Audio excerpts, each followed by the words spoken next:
بالله من شرور أنفسنا ومن سيئات أعمالنا من يهده الله فلا مضل له ومن يضلل فلا هادي له ونشهد أن لا إله إلا الله وحده لا شريك له ونشهد أن سيدنا ومولانا محمدا عبده ورسوله أما بعد قال تبارك وتعالى في القرآن المجيد والفرقان الحميد أعوذ بالله من الشيطان الرجيم بسم الله الرحمن الرحيم لن ينال الله لحومها ولا دماؤها ولكن يناله التقوى منكم صدق الله العلي العظيم رب يسر ولا تعسر وتمم بالخير وبك نستعين يا فتاح ربي زدني علما ربي زدني علما ربي زدني علما۔ میرے محترم بزرگوں اور دوستوں اور عزیز نوجوانوں اور عزیز طلباء، اللہ رب العزت کا احسان اور اس کا کرم کہ اس نے مجھ جیسے ناچیز کو دین کی کچھ باتیں کرنے کی توفیق نصیب فرمائی ہے۔ میں اللہ رب العزت سے دعا گو ہوں، اللہ رب العزت میری زبان سے ایسی بات نکالے جو میرے لیے اور آپ کے لیے، ہم سب کے لیے نفع بخش ہو۔ اللہ تبارک و تعالی مجھے اور آپ کو، ہم سب کو عمل کرنے کی توفیق نصیب فرمائے۔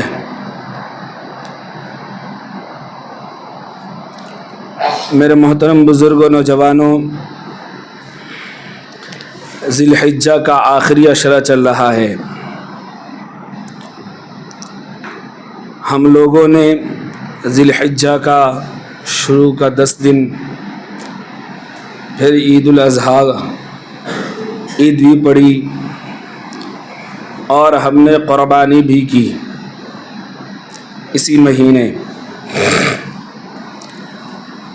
عید گزر گئی، عید تو گزر گئی، کیا یہ جو عبادت کا موقع گزرا اس کے بعد کیا ہماری زندگی میں کوئی تبدیلی آئی یا نہ آئی؟ یہ سوال ہے۔ عید گزری، قربانی گزری، اور شروع کے 10 ایام ہیں بڑے بابرکت ایام، وہ بھی گزرے، لیکن ان تمام بڑے بڑے دن گزرنے کے بعد کیا ہماری زندگی میں کوئی تبدیلی آئی ہے یا نہیں ہے؟ یہ سوال ہے۔ اللہ قرآن مجید میں ارشاد فرماتا ہے لن ینال اللہ لحومها ولا دماؤها ولکن ینالہ التقوی منکم۔ اللہ کہتا ہے کہ تم جو قربانی کرتے ہو، اس قربانی کا جانور کا گوشت میرے پاس نہیں آتا، اس جانور کا خون بھی نہیں آتا، پھر اللہ کیا دیکھنا چاہتا ہے؟ اللہ کہتا ہے کہ میں یہ دیکھتا ہوں کہ تمہارے اندر تقوی کتنا ہے۔ اللہ کیا کہتا ہے؟ تمہارے اندر تقوی کتنا ہے، تم کس نیت سے قربانی کر رہے ہو؟ گوشت نہیں چاہیے، خون نہیں چاہیے، کوئی چیز نہیں چاہیے، کیا چاہیے؟ تقوی چاہیے۔ اب ہم جو قربانی کیے، کیا اس میں تقوی تھا؟ اگر تقوی ہے، تقوی کسے کہا جاتا ہے؟ تو ہمارے زندگی کے اندر تبدیلی آنی چاہیے تھی قربانی کے بعد۔ عید گزرنے کے بعد ہماری زندگی کے اندر جو پہلے خامیاں تھیں وہ ختم ہو جانی تھیں، قربانی کا مقصد صرف جانور ذبح کرنا تو نہیں ہے، صرف جانور کی قربانی نہیں کرنی ہے، جھوٹ کی قربانی بھی کرنی تھی، غیبت کی قربانی بھی کرنی تھی، دھوکہ دینے کا جو ارادہ ہم لوگ کا رہتا اس کی قربانی بھی کرنی تھی، چغلی کی قربانی بھی کرنی تھی، سود جو کھاتے ہیں اس کی بھی قربانی کرنی تھی، تمام گناہوں کی قربانی کرنی تھی۔ کیا ہم نے قربانی کے بعد، اتنے بڑے عبادت کا دن گزرنے کے بعد، کیا ہماری زندگی سے یہ تمام چیز ختم ہو گئے؟ اگر ختم نہیں ہوئے تو افسوس کی بات ہے، اگر ختم ہو گئے تو بہت اچھی بات ہے، کیونکہ اللہ والے کہتے ہیں کہ تمہاری نیکی قبول ہوئی، تمہاری نماز قبول ہوئی، تمہارے کام جو اللہ کے لیے کر رہے تھے وہ قبول ہوئی یا نہ ہوئی، اس کے جاننے کا بڑا آسان طریقہ یہ ہے کہ نیکی کے بعد پھر اللہ نیکی کرنے کی توفیق دے دے۔ بات سمجھ میں آئی؟ ایک آدمی ظہر کا نماز پڑھا، پھر اس کو عصر کی نماز کی توفیق ہو گئی، یہ بہت بڑی بات ہے۔ اس سے پتہ یہ چلا کہ اللہ نے نیکی کو قبول کر لیا۔ قربانی کے ایام میں ذوالحجہ کے شروع کے 10 ایام اور قربانی کے 2-3 دن کے بعد تک، یعنی 13 ذی الحجہ تک نمازی اچھے خاصے ہوتے ہیں۔ تکبیر تشریق کی پابندی بھی ہوتی ہے۔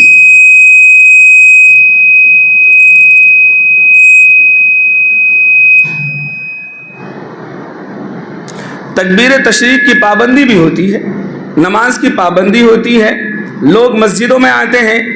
ٹھیک رمضان میں بھی یہی ماحول رہتا ہے، پورے رمضان میں مسجد کھچا کھچ بھرے رہتے ہیں، 27 میں اور زیادہ بھر جاتے ہیں، اور جمعے میں اس سے زائد، اور عید ختم ہوتے ہی دوسرے روز سے صبح کی نماز میں 4 آدمی۔ تو نیکیاں جو ہم نے کمائی، جو ہم کو زندگی بدلنی تھی، جو تقوی آنا تھا، وہ تقوی آیا ہمارے دل کے اندر۔ اللہ کیا چاہتا ہے؟ اللہ تو تقوی کو پسند کرتا ہے۔ حضرت عمر، حضرت ابو بکر جیسی ہستی صحابی رسول ہے، خلیفہ اول حضرت ابو بکر صدیق ہے، خلیفہ دوم حضرت عمر فاروق رضی اللہ تعالی عنہ ہیں۔ ان کا یہ عالم ہے کہ وہ نیکی کرتے بھی ہیں، نماز پڑھتے بھی ہیں، عبادتیں کرتے بھی ہیں، اور ڈرتے بھی رہے ہیں کہ ہماری عبادت قبول ہوئی ہے یا نہیں ہوئی ہے۔ بات سمجھ میں آ رہی؟ ان کا یہ عالم ہے تو ہمیں کیا ہونا چاہیے تھا؟ ہمارے دلوں کے اندر یہ خوف ہونا چاہیے تھا کہ ہماری قربانی قبول ہوئی ہے یا نہیں ہوئی ہے۔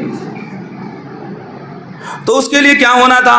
تو ہم تمام غلط چیزوں کو چھوڑ دیتے، تمام برائی ہمارے زندگی سے ختم ہو جاتی، پھر ہم عبادت میں مشغول ہو جاتے، ہم نماز کے پابند بن جاتے، ہم عبادت گزار بن جاتے، ہم قرآن کے پڑھنے والے بن جاتے، ہم اللہ کو یاد کرنے والے بن جاتے، ہم محمد رسول اللہ صلی اللہ علیہ وسلم کے بتلائے ہوئے راستے پر چلنے والے بن جاتے، ہمارے زندگی سے سود ختم ہو جاتا، ہمارے زندگی سے جھوٹ ختم ہو جاتا، ہمارے زندگی سے چغلی ختم ہو جاتی، ہمارے زندگی سے غیبت ختم ہو جاتے، ہمارے زندگی سے دھوکہ بازی ختم ہو جاتا۔ مسلمان جیسا جینا چاہیے ویسا زندگی گزارنا، تب سمجھ میں آتا کہ ہماری قربانی قبول ہوئی ہے، ہمارے اللہ نے ہمارے تقوی کو دیکھ کر ہماری قربانی کو قبول کر لیا۔ لیکن افسوس، قربانی کے ایام ختم ہوئے، مسلمان مسجد سے دور ہو گئے۔ قربانی کے ایام ختم ہوئے، مسلمان اسلام سے دور ہو گئے، پھر پہلے جیسی زندگی گزارنا شروع کر دیا۔ تو بہت افسوس کی بات ہے، ہمیں محاسبہ کرنا چاہیے تھا،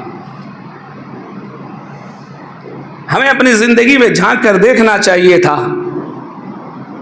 میرے بھائیوں، آخر یہ زندگی کامیابی والی زندگی نہیں ہے، یہ ہمیں سمجھ میں کیوں نہیں آتا؟ ہر انسان دو بات کو ضرور مانتا ہے لیکن تیسرا بات نہیں مانتا. ہر انسان دو بات کو ضرور مانتا ہے لیکن ایک بات کو نہیں مانتا. ایک بات مانتا کیا ہے کہ پیدا اپنی مرضی سے نہیں ہوا. پیدا اپنی مرضی سے ہوا نہیں ہوا. اللہ نے لڑکا بنانا تھا لڑکا بنایا, لڑکی بنانا تھا لڑکی بناتا. لڑکی یہ نہیں کہہ سکتی کہ مجھے لڑکا بننا تھا. لڑکا یہ نہیں کہہ سکتا مجھے لڑکی بننی تھی. اللہ نے کسی کو گورا بنایا, کسی کو کالا بنایا, کسی کو شام کلر کا بنایا, ہے کہ نہیں ہے؟ کس کی مرضی چلی؟ کوئی کہتا ہے میری مرضی چلی؟ نہیں. کس کی مرضی بھائی؟ اللہ کی مرضی. اور جس کو جہاں چاہے پیدا کر دیا. کسی کو ہندوستان, کسی کو بنگلہ دیش, کسی کو امریکہ, کسی کو لندن, کسی کو اور ملک, کسی کو شہر میں, کسی کو گاؤں میں. جہاں جسے چاہا اسے پیدا کر دیا. یہ ہر انسان مانتا کہ پیدا میں اپنی مرضی سے نہیں ہوا. مانتے کہ نہیں مانتے بھائی؟ ارے یہاں بیٹھے جتنے ہو سب مانتے ہو نا, مرضی اپنے مرضی سے پیدا ہوئے نہیں نا. کس کی مرضی سے پیدا ہوئے؟ اللہ کی مرضی سے. اچھا, مرنا اپنی مرضی سے ہے؟ کہتے ہیں نا میں مرتے مرتے بچ گیا. مرتے مرتے بچ گیا. نہیں, یہ کہاوت بہت مشہور ہے نا, میں مرتے مرتے بچ گیا. تو بچتے بچتے بھی مر جائے گا. کب تک بچے گا بھائی؟ کب تک بچے گا؟ مرنا ہے. کہتے ہیں وہ ایکسیڈنٹ ہو گیا اس لیے مر گیا. نہیں, مرنا تھا اس لیے ایکسیڈنٹ ہوا. گاڑی پلٹ گئی اس لیے مر گیا. نہیں, مرنا تھا اس لیے گاڑی پلٹ گئی. بات سمجھ میں آ رہی؟ مرنا تھا اسے. یہ مرتا کون اپنی مرضی سے مرتا ہے؟ نہیں. کس کی مرضی سے مرتا ہے؟ اللہ کی مرضی سے. تو پہلی بات کیا ہو گئی کہ دنیا میں آیا اپنی مرضی سے نہیں, اللہ کی مرضی. یہ بات مانتے ہر کوئی مانتا. دوسری بات کیا ہے کہ یہاں سے جانا بھی اپنی مرضی سے نہیں ہے. یہ بات بھی ہر کوئی مانتا. بس تیسری بات ماننا باقی ہے کہ جو زندگی تم گزار رہے وہ اللہ کی مرضی سے گزار رہے. ارے بھائی, سورج, چاند, ستارے, یہ جو موسم بنتے ہیں, دن رات, یہ کس کی مرضی سے چلتے ہیں؟ پوری دنیا تو اللہ کی مرضی سے چلتی ہے نا. اگر کوئی نہیں چلتا تو ہم نہیں چلتے. بھائی کوئی حکومت آتی ہے, ابھی ہندوستان میں بی جے پی سرکار ہے, اڑیسہ میں بی جے پی سرکار ہے, کوئی بھی سرکار آتی ہے, کوئی حکومت آتی ہے تو وہ یہ نہیں کہتی کہ میں گرمی کے دن میں گرمی کو کم کر دوں گا. کوئی حکومت یہ نہیں کرتی کہ میں سردی کے موسم میں سردی کو کم کر دوں گا. کوئی حکومت کہتی ہے کیونکہ اسے معلوم ہے کہ یہ نظام ہمارے قابو میں نہیں ہے. یہ نظام کون چلاتا بھائی؟ اللہ چلاتا. یہ ہمارے قابو میں نہیں ہے. جب یہ تمام نظام اللہ کی مرضی سے چل رہے ہیں. اور ایک بات بتاتا چلوں, دیکھو بھائی, ہم کو اشرف المخلوقات بنایا گیا. سب سے پیارا کس کو بنایا؟ انسان. اللہ کہتے سب سے خوبصورت میں نے انسان کو بنایا. اللہ کی تخلیق میں سے سب سے افضل, سب سے خوبصورت کون؟ انسان ہے. اب اللہ کیا کہتا ہے؟ اب ایک انسان, جب میں کسی کو دعوت دیتا ہوں, میرے گھر کسی کو بلاتا ہوں, کوئی مہمان میرے گھر آتا ہے تو وہاں کیا چلتا ہے؟ میں انتظام میں لگتا ہوں. کس انتظام میں؟ بریانی بنایا جائے, پلاؤ بنایا جائے, قورمہ بنایا جائے, سلاد بنایا جائے, پاپڑ بھی تلا جائے, کسٹرڈ بھی بنایا جائے, کھیر بھی بنائی جائے. بہت سارے آئٹمس بناتے. نہیں بناتے؟ ارے بناتے ہو نا تم اپنے مہمان کے لیے. اپنے گھر ہر کوئی بناتا نا. لیکن ایک راستے کا راہگیر جا رہا ہے, میں گھر میں ہوں, ایک راستے کا راہگیر جا رہا تو اسے بھوک لگی. وہ آیا میرے گھر, مجھے بولا کہ بھائی مجھے کھانا ہے. تو میں کیا کروں گا؟ میرے گھر میں جو پکا ہوگا اسی وقت میں کیا بولوں گا؟ اسے لاؤ اور اسے دے دو. اسے لاؤ اسے دے دو. اب خدا نہ خواستہ وہ نخرا کرنا شروع کرے گا. کیا کرے گا؟ نخرا کرے گا. کیا کرے گا؟ بھائی مجھے کاسٹرڈ کھانا ہے, مجھے قورمہ کھانا ہے, مجھے کھیر کھانی ہے. اگر وہ یہ نخرا کرے گا تو میں اسے جھیلوں گا, آپ اسے جھیلیں گے؟ آپ کیا بولیں گے؟ جتنا ہے اتنی کھا ورنہ اٹھ کے چلا جا. اللہ نے دنیا کو جب سجایا تو اس میں بہت سارے مخلوقات بھیجے, جانور بھی بھیجے, انہیں یہ اجازت دے دی تم جاؤ گھاس کھاؤ, کچھ بھی کھانا کھا لو, کچھ بھی کھانا ہے, رہے گی نہیں ہے. لیکن جب انسان کو بنایا اس نے اس کے لیے میتھی بنائی, اس کے لیے پالک بنایا, اس کے لیے سرسوں بنایا, اس کے لیے دھنیا بنایا, اس کے لیے پتہ نہیں پودینہ بنایا, لیمبو بنایا, مرچ بنایا, آلو, کدو, لہسن, پیاز, تمام آئٹمس بنائے. اللہ کہتا ہے میرا مہمان ہے, اللہ کہتا ہے میرا عزیز ہے, یہ جو کھائے گا نا پھر اپنی مرضی سے کھا, بڑا مزیدار کھانا کھا, تجھے گھاس پھوس کھانے کی ضرورت نہیں ہے. جب اللہ اتنا نظام بناتا ہمارے لیے, کس کے لیے بنا رہا ہے؟ تو ہمیں اس کی ایک بات ماننی چاہیے کہ نہیں ماننی چاہیے؟ ارے بولو نا, مانیں گے نا انشاءاللہ؟ ہاں. کیا بات ماننی ہے؟ پیدا ہوئے اس کی مرضی سے, دنیا سے جانا اس کی مرضی سے. اب درمیان کا کیا رہ گیا؟ جو زندگی ہے اسے کس کی مرضی سے گزارنا ہے؟ اللہ کی مرضی سے. اللہ کی مرضی سے گزارو گے پھر معاملہ الگ ہے. مرنا ہے, کوئی بچے گا نہیں, مالدار بھی مرے گا, غریب بھی مرے گا, سب مریں گے. بلڈنگ والے بھی مریں گے, وہ چھوپڑ پٹی میں رہنے والا بھی مرے گا, سائیکل چلنے والا مرے گا, کار چڑھنے والا, BMW چڑھنے والا بھی مرے گا, مرسیڈیز چلنے والا بھی مرے گا. بڑے امیر غریب بوڑھے جوان سب کو مرنا ہے, کوئی بچنے والا نہیں ہے. عقل مند آدمی کون ہے؟ اللہ کے رسول حضور سید کونین محمد عربی صلی اللہ علیہ وسلم سے کسی نے پوچھا یا رسول اللہ عقل مند کون ہے؟ اللہ کے محبوب صلی اللہ علیہ وسلم نے دو باتیں ارشاد فرمائی. اللہ کے نبی نے فرمایا عقل مند وہ ہے جو موت کو کثرت سے یاد کرے. کیا بات سمجھ میں آئی؟ اب میں پہلی بات کو اس بات سے ملاتا ہوں. اللہ کے رسول نے فرمایا کثرت سے موت کو یاد کرنے والا, ایک بار یاد کرنے والا نہیں, 2 بار یاد کرنے والا نہیں, 10 بار 100 بار نہیں, کثرت سے یاد کرتا رہے زندگی بھر. کسے؟ موت کو. اس لیے اللہ کو وہ عبادت پسند ہے جو کثرت سے عبادت کی جائے. یہ نہیں کہ رمضان آیا مسجد آ گیا, عید آئی مسجد آ گیا, عید الضحیٰ آیا قربانی کا موسم آیا مسجد آ گیا, عید الضحیٰ آیا قربانی کا موسم آیا قربانی کر کے عبادت کر لیا. نہیں نہیں نہیں نہیں نہیں, اللہ کو وہ عبادت کے ساتھ میں کثرت والی عبادت چاہیے جو ریگولر ہو, ہمیشہ والی عبادت جو روزانہ کی جائے, جو روزانہ. یہ نہیں کہ آج کر لیا پھر 1 سال کے بعد یہ جمعہ نماز پڑھ لیا اگلا جمعہ نماز پڑھیں گے, وہ نہیں.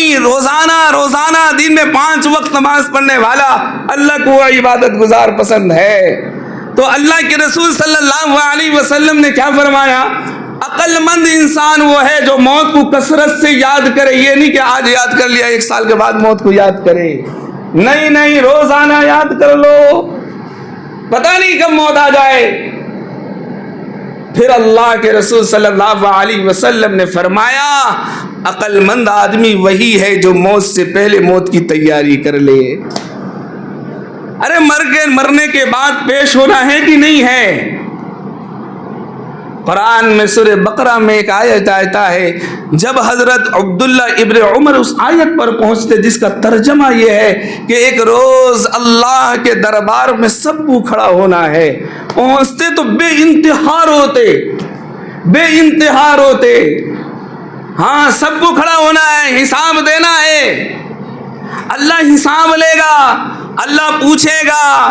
ہاں جب قیامت نازل کرے گا نا, اب آدمی کہتا ہے نا یہ قیامت کیا چیز ہے؟ جو دنیاوی جنریشن، جو ابھی کے جو جنریشن ہے نا، نوجوان جو ہیں، دنیاوی تعلیم زیادہ حاصل کر لی، دین سے تھوڑی دوری ہو گئی، علم دین سے تھوڑی دوری، مسجد سے دور، اسلام سے دور، دین سے دور، دنیاوی تعلیم اس پر حاوی ہو گئی، پھر وہ اپنے ذہنی اعتبار سے آخرت کے بارے میں سوچتا ہے۔ ذہنی اعتبار یہ کیسے ہو سکتا ہے کہ اللہ کھڑا کر دے گا، اللہ حساب بھی لے گا؟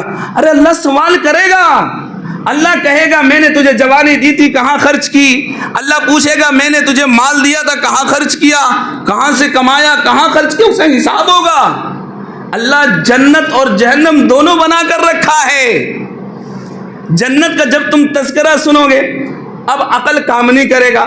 اب یہ لوگ سوچتے ہیں اچھا جنت کیسی ہوگی؟ اللہ کہتا ہے جنت ایسی ہوگی کہ تیرے گمان کے باہر، تو دیکھا نہیں ہوگا، تیری مہمان نوازی کے لیے میں نے اتنا سجا کے رکھا ہے۔ اللہ کیا کہتا ہے؟ تو جب میرے پاس آئے گا، جو اللہ سے محبت کرنے والے ہیں وہ جب اللہ کے پاس پہنچیں گے تو ان کا انعام بھی تو ہوگا نا۔ اللہ اس کے لیے کیا سجا کے رکھا؟ جنت سجا کے رکھا۔ کسے؟ جنت۔ اب وہ جنت کیسی ہوگی تم تصور نہیں کر سکتے۔ اے انسان جو سنتے ہیں جنت کے بارے میں، ابھی ہندوستان کا ماحول تھوڑا دوسرا ہے۔ جب جنت کا تذکرہ ہوتا ہے، حور کا تذکرہ ہوتا ہے، تو لوگ ذہن میں بٹھاتے ہیں، پھر اس پر بحث کرنا شروع کرتے ہیں۔ اللہ کے نبی حضور صلی اللہ علیہ وسلم نے ارشاد فرمایا کہ جنت کا کوئی سامان ناخن کے برابر، جتنا ناخن ایک اٹھا سکے اتنا اگر دنیا میں ڈال دیا جائے، ساتوں زمین و آسمان روشن ہو جائیں۔ اتنی بڑی جنت، اتنی خوبصورت جنت۔ ایک صحابی رسول تھے، بڑے مزے کی بات سنو، اس لیے اللہ کہہ رہا ہے جنت تمہارے تصور سے باہر ہے، تم سوچ نہیں سکتے، تمہارا ذہن وہاں تک جا نہیں سکتا، تمہاری کان وہ باتیں نہیں سن سکتی۔ اب بتاؤ بیان کر کے کتنی باتیں بتائی جا رہی ہیں، لیکن اللہ کہہ رہا ہے کہ جنت کی تمام باتیں تم دنیا والوں کو سنا بھی نہیں پاؤ گے۔ اتنا زبردست دنیا جنت سجا کے رکھا۔ کسی نے سوال کیا یا رسول اللہ کیا جنت میں انگور بھی ہوں گے؟ سوال سنو، ہوتے نا انگور کے شوقین ہوتے ہیں، انہوں نے پوچھا یا رسول اللہ جنت میں انگور بھی ہوں گے؟ اللہ کے نبی حضور سید کونین محمد رسول اللہ صلی اللہ علیہ وسلم نے ارشاد فرمایا ہاں ہاں جنت میں انگور بھی ہوں گے۔ انہوں نے پوچھا یا رسول اللہ اس کے خوشے کتنے بڑے ہوں گے؟ تصور کرنے لگتا نا انسان بیٹھتا ہے۔ اب سنو، تمہارا ذہن کام نہیں کرے گا۔ پڑھے لکھے جو دنیاوی تعلیم حاصل کرنے کے بعد دنیا دین سے دور، انہیں یہ سمجھانے کے لیے کہہ رہا تم جنت کو سمجھ ہی نہیں پاؤ گے، تمہاری عقل دنگ رہ جائے گی، تمہارا حساب و کتاب، تمہارا میتھ سائنس سب ختم ہو جائے گا۔ جنت کا تصور تمہارے سے بہت آگے ہے، کیونکہ وہ اللہ تمہیں بنایا ہے، وہی اللہ جنت کو بنایا ہے۔ وہ جسے چاہے جیسا چاہے بنا سکتا ہے، نہیں بنا سکتا۔ تو صحابی رسول نے اللہ کے رسول سے پوچھا یا رسول اللہ وہ انگور کا خوشہ جو ہوگا کتنا بڑا ہوگا، کیسا ہوگا؟ اللہ کے رسول نے جواب کیا تھا معلوم؟ ایک کوا اڑے، کوا اڑے، ایک دن اڑے، 2 دن اڑے، 1 ہفتہ اڑے، 2 ہفتہ، 3 ہفتہ نہیں، 1 مہینہ اڑے، نیچے سے اوپر تک اڑے، جتنا دوری طے کرے گا اتنا بڑا خوشہ ہوگا۔ اب تم حساب لگاتے رہو بیٹھ کر، کوے کو اڑاؤ نیچے سے، کتنا اڑے گا 1 دن کے اندر؟ 1 مہینے تک اگر اڑتا رہا لگاتار تو کتنی دوری تک پہنچے گا؟ اتنا بڑا جنت کا 1 انگور کا خوشہ ہوگا۔ تمہاری عقل کام کرے گی؟ تمہاری کان اتنی باتیں سنیں گی، پتہ نہیں اور کتنی نعمتیں ہیں جس کا تم اندازہ نہیں لگا سکتے۔ اللہ تیار کر کے رکھا ہے کس کے لیے؟ والذین اشد حبا للہ، جو اللہ سے محبت کرنے والا ہوگا، جو اللہ کے نبی کے دین پر چلنے والا ہوگا، جو نبی کو ماننے والا ہوگا۔ ہاں، اسلام یہ نہیں ہے کہ آدھار کارڈ، ارے بھائی ہندوستان میں رہنا آدھار کارڈ ٹھیک کر دو، ووٹر آئی ڈی ٹھیک کر لیا، یہ سوچتا ہے اس میں شیخ افضل، اس میں سلمان، اس میں عبداللہ، اس میں فلاں نام ہو گیا۔ مرنے کے بعد یہ آدھار کارڈ فرشتے چیک نہیں کریں گے بھائی، صاف ستھری بات ہے۔ مرنے کے بعد ابھی ہے نا وہ SIR چلا ہوا ہے، تم ہندوستانی ہو یا نہیں ہو، اس کی تصدیق کی جائے، آدھار کارڈ دو، ووٹر آئی ڈی دو، پھر ابا کا زمین کا پٹا دو، تمہارے دادا ووٹ دیے تھے کہ نہیں دیے تھے، تمام جانکاریاں لینے کے بعد یہ ثابت کریں گے کہ تم ہندوستانی ہو یا نہیں ہو، تو سنو، تم جب مر جاؤ گے مٹی کے نیچے یہ آدھار کارڈ وغیرہ نہیں چلیں گے، پھر تمہارے سوال و جواب بتائیں گے کہ تم مسلمان ہو یا نہیں ہو۔ بات سمجھ میں آئی؟ کیا سمجھے؟ قبر میں جانے کے بعد آدھار کارڈ نہیں چیک ہوگا، جو فرشتے تم سے سوال کریں گے، اگر تم اللہ اور اس کے رسول کو مانتے ہوئے پوری زندگی گزاری ہوگی، تم نے کفریہ کام نہیں کرا ہوگا، تم نے اپنی زندگی میں اللہ کو راضی کر لیا ہوگا، تم نے اپنی زندگی میں اللہ کے محبوب حضور سید کونین محمد الرسول اللہ صلی اللہ علیہ وسلم کے بتلائے ہوئے راستے پر زندگی گزاری ہوگی، تو فرشتے سوال کریں گے، تم جواب دو گے، وہ تمہارا آئیڈینٹی پروف ہوگا کہ ہاں تم مسلمان ہے۔ وہاں پر کہو گے نہیں کہ میرا ابا مسلمان تھے میں مسلمان ہوں، نہیں، یہ نہیں پوچھیں گے ابا مسلمان تھے کہ نہیں تھے، یہ نہیں پوچھیں گے ابا مولوی تھے کہ نہیں تھے، ابا قرآن پڑھنا تو کیا کر کے آیا یہ بھائی تھا، وہاں خاندان حسب نسب نہیں۔ اللہ کہتا ہے قرآن مجید میں نے دنیا میں قبیلہ بنایا، خاندان بنائی، وہ اس لیے کہ تم آپس میں ایک دوسرے کو پہچان سکو، وہ اس لیے نہیں کہ یہی وجہ ہو کہ آخرت میں تم کامیاب ہو جاؤ گے۔ تمہارے خاندانی آدمی تھے، تمہارے دادا بڑے حاجی صاحب تھے، تمہارے دادا بڑے نمازی صاحب تھے، تمہارے دادا بڑے اللہ والے تھے، اس لیے تمہاری بخشش ہو جائے گی، نہیں، یہ خاندانی معاملہ دنیا تک محدود ہے۔ اللہ کہتا ہے میرے نزدیک وہی کامیاب ہے جو تقوی والا ہوگا، جو تقوی والا ہوگا وہی کامیاب ہے، جس کے اندر تقوی نہیں وہ کامیاب نہیں ہے۔ تو اللہ کے بندوں، چند زندگی چند دن کے لیے جو ہم آئے ہیں دنیا میں، اسے برباد نہ کرو، جو زندگی ملی ہے اس کو اللہ کی رضا پر راضی ہو جاؤ، اللہ جو چاہتا وہی کر کے چلے جاؤ۔ وہ سانس بند ہونے کے بعد نا پھر جب ہمیں اٹھایا جائے گا تو وہ زندگی مستقل زندگی ہے، اس کے بعد موت آنے والی نہیں ہے۔ وہ جہنم کا بھی فیصلہ ہوگا، صرف جنت تو نہیں ملے گا، جو گنہگار ہوگا اسے کیا ملے گا؟ جہنم ملے گا۔ اب وہ جہنم کے سب سے ادنا سا عذاب کیا ہے کہ اسے آگ کا چپل پہنایا جائے گا، اور وہ آگ کے چپل کی گرمی کی وجہ سے، تپش کی وجہ سے اس کا سر ایسا ابلتا ہوگا جیسے ہانڈی پانی والا ہانڈی چولہے میں چڑھا دیا جائے، جیسے ابلتا رہتا ہے اس کا ذہن دماغ جو ہے اسی طرح ابلے گا۔ یہ ادنا سا عذاب بتا رہا ہوں۔ تو زندگی اپنی مرضی سے ہے نہیں ہے نا؟ میں نے کہا ہم نے دو باتیں مانتے ہیں۔ ہم کیا باتیں مانتے ہیں؟ پہلی بات کیا ہے؟ ہم زندگی اپنی مرضی سے دنیا میں نہیں آئے۔ کوئی مانتا ہے میں اپنی مرضی سے آیا؟ پوری مجلس کے اندر کوئی ہے یہ کہتے کہ میں اپنی مرضی سے آیا؟ نہیں ہے نا، پوری دنیا میں نہیں ہے بھائی۔ پوری دنیا میں کسی قوم کے آدمی سے پوچھ لو، کسی مذہب کے ماننے والے سے پوچھ لو، کسی ذات کو ماننے والے سے پوچھ لو، وہ یہ کہے گا کہ دنیا میں اپنی مرضی سے نہیں آیا، نہ کالا گورا کسی شہر میں پیدا ہو گئے، سب اللہ کی مرضی۔ مرنا کب ہے نہیں جانتا، اللہ کی مرضی۔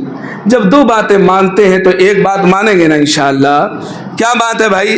ایک بات کیا ہے؟ دو باتیں مان لی نا، ایک بات ماننی ہے کیا ہے؟ زندگی اللہ کی مرضی سے گزارنا ہے، گزاریں گے نا انشاءاللہ۔ اللہ تعالی ہم سب کو سننے سے زیادہ عمل کرنے کی توفیق نصیب فرمائے۔